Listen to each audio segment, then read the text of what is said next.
Today, we're looking at a gray ink from Faber Castell, Stone Gray. Hi, I'm Adam, and I'm an ink guy. I get inks, test them, and share the results with you. Now, there's timestamps down below so that you can skip around to the parts you're most interested in, but if you've got the time, I'd appreciate you checking out the entire video. You can also follow me over on Instagram, and if you're new here and like fountain pen inks, I would invite you to subscribe. I do a new ink review daily. In order to make sure I have a range of experience with this ink, I do the writing samples. I then inked up this Fountain Pen Revolution Himalaya with a flex nib. I wrote with it for a day. I then used it to take the notes for this video.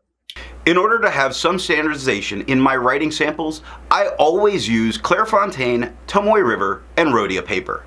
Now, let's look at the writing sample. I picked this ink up in sample form, and to keep my writing samples consistent, I use a Jinhao 159 with a Goulet 1.1 stub. I forgot what model that pen was for a second. A Jinhao X450 with a Goulet medium, and a Jinhao X750 with a Goulet extra fine. Let's take a look at the Clairfontaine. We have no bleeding, no ghosting. Now, to be clear, so we don't get confused, right here I have the note where I wrote them backwards. So this is the extra fine down below, and this is the medium up top. And it looks like I did that all the way through my writing samples here. The 1.1 has no feather spread, halo sheen, no shade, a very solid gray.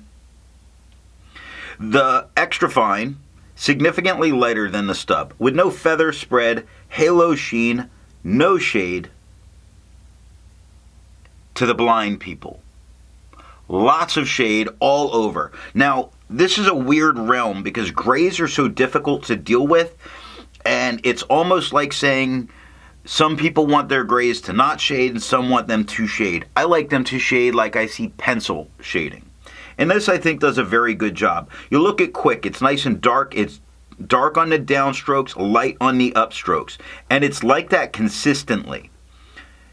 Dark on the downstrokes, light on the upstrokes. All the way through, just like that. It is truly gorgeous to look at. 7 seconds to dry.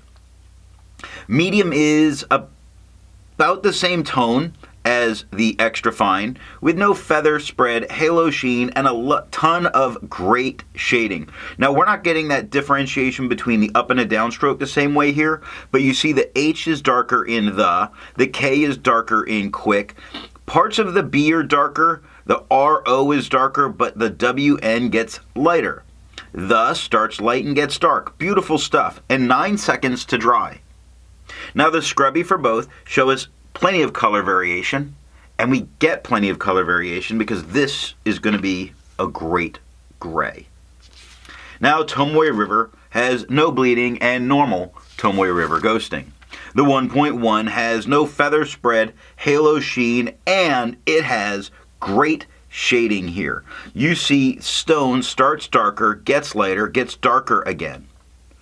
Very nice stuff. The top of the G is much darker than the downstrokes and loop through the G. It's very nice. The extra fine is quite a bit lighter than the stub, with no feather spread, halo sheen, and great shading. Really nice shading, even on Tomoe River. Over starts light and gets dark. Brown starts dark and gets light. Fox starts dark, gets light, gets dark again. And 11 seconds to dry. Now the medium is the same tone as the extra fine with no feather spread, halo sheen, and plenty of good shading. Like, look at the word Quick. Dark on the left side of the Q, light on the right side of the Q, works its way to very dark at the K. Brown starts very dark and works its way much later. Beautiful stuff. Only 14 seconds to dry on Tomoe River. Now the scrubby of the extra fine and the medium do show us plenty of color variation, far left to far right. Not as much here with the extra fine. Remember, they're switched. The extra fine, not as much color variation, but it doesn't show as much here as it did with the medium. Beautiful stuff. Rhodia. No bleeding, no ghosting. But then again, I don't try to just choose papers that are going to be horrible. I really try to choose stuff that shows nice qualities in the paper. The 1.1 stub has no feather spread, halo sheen, and it does offer some nice shading. Like, gray starts very dark, goes to a midtone in the Y, dark on the downstroke, midtone through the loop. Nice. So I think if you get the right flow on your stub, this is going to be absolutely gorgeous. The extra fine is a little bit lighter than the stub with no feather spread, halo sheen, and great shading all the way through this writing. Like, look at the word quick. Starts very dark, goes to midtone, super dark on the K. Brown is a nice midtone into a very dark R-O, and then it gets a little bit lighter through the W. Fox starts nice and light and works its way very dark. Nice stuff. 8 seconds to dry.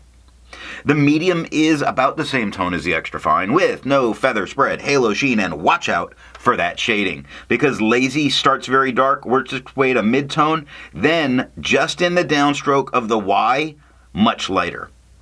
Beautiful. Fox starts very light, dark on the down loop, very light again, and very dark into the X. Gorgeous shading throughout here. 11 seconds to dry. Scrubby for both show us plenty of color variation, and we get plenty of color variation because this is a gorgeous gray. I agree with Vita that I've learned a lot by doing multiple chromatographies. The one on the left is done the way it's supposed to be done. I put a line of ink down and immediately put it in the water for 10 to 15 seconds. And what we see is a mix of a lot of colors. We see a green, misspoke that, at the bottom, and it's a very interesting yellow-leaning green. Now this pushes its way up, and we see a nice dark blue in an area, and then a dark purple, and these are very close in tones to each other. It's really very, very interesting.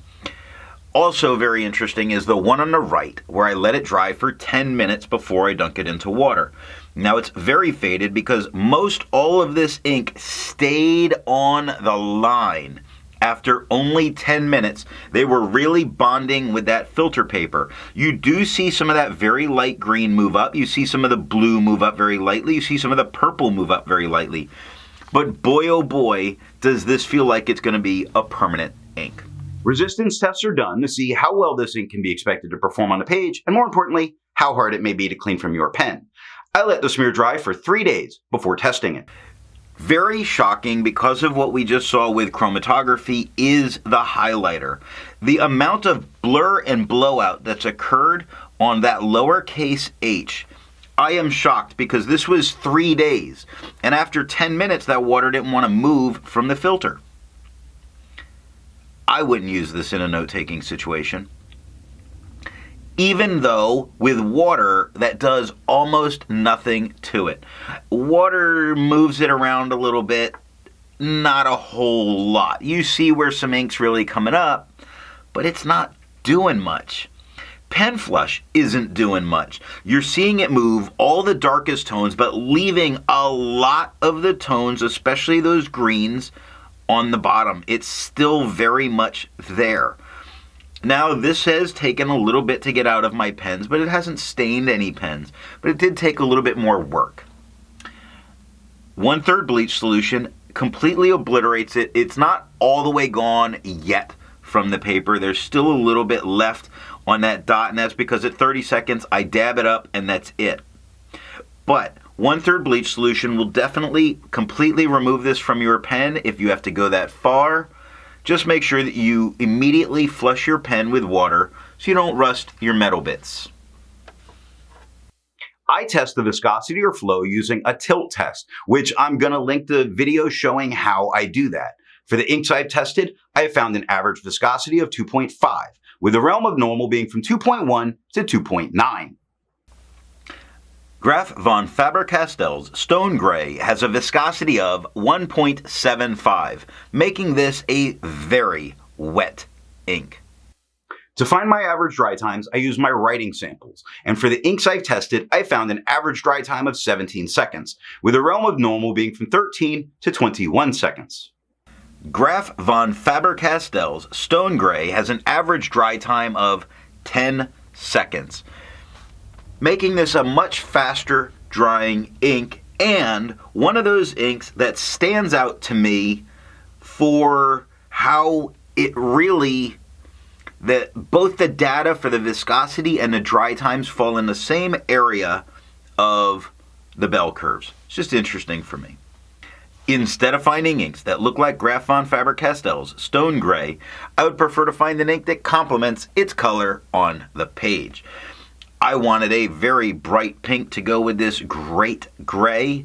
I chose Diamine's Hope Pink. The second writing sample is done on yellow Rhodia and white lines paper. Once again, we're going to turn to the yellow Rhodia to see how does yellow paper affect the tone of an ink, and we're just going to compare it to the white Rhodia right next door. Now, we don't need to compare how things are in terms of its performance on the paper, but just simply the tone of the ink. And looking at the extra fine, it doesn't appear to really be altering its tone. On the medium, it does seem to be lightening its tone a little bit. So it looks like on broader pens, you may be able to go ahead and lighten the tone some with that yellow paper. It definitely looks lighter on the stub. So it's interesting that that's what it's done for it. It's just lightened it up. Now I have a hard time with grays because so many don't perform well, so I don't have as many other writing samples when it comes to gray inks. I'm going to probably have to try and rethink some of that, but it's hard to break as a habit. I only have white lines paper. We have no bleeding, no ghosting. You see it just barely wanting to come through in a couple of the spots here. I think that was me scratching into the page because it's just there. The 1.1 has some feathering. Little feathering on the V, and that's about it. So it has a couple feathers on the V, and that's it. No spread, halo, sheen, no shade. The extra fine is quite a bit lighter than the stub, with no feather spread, halo, sheen, shading spots. Like the K in quick is a bit darker than the rest of the word, the B in brown is a bit darker than that word, the T in the is lighter than the rest of the word, so there's spots of it there. 2 seconds to dry. The medium is a little bit lighter, just a little bit lighter than the extra fine, with no feather spread, halo, sheen, and again, 1 or 2 little spots of some shading, like the K in quick being a little bit darker, the G in dog being a little bit darker, but not a ton. Mostly color variation based on the nib. 3 seconds to dry. Now the scrubby for both show us a little bit of color variation, looking far left to far right, and we get a little bit, and that is all that I have for the writing sample. So what do I think of Faber Castell's Stone Gray? As I've seen in the past, some of the swatches really lie about the color. And that's the case here. This is a great gray that is just dark enough to be able to pass without any kind of problems in professional environments, but it's not the same as every other ink you would use. It is really a very pleasant gray to use. So what pen and nib would give the best writing experience with this ink? The only thing is to be careful if you're using too wet a pen. It can make the ink look much darker, and then it kind of loses the fact that it's gray and looks like a washed out black. Let it still be a gray by using a medium to dry pen. I prefer a broad with this. If you've made it this far and you've enjoyed the video, give it a thumbs up. And if it's your first time here, I'm going to remind you to subscribe. Thanks for watching.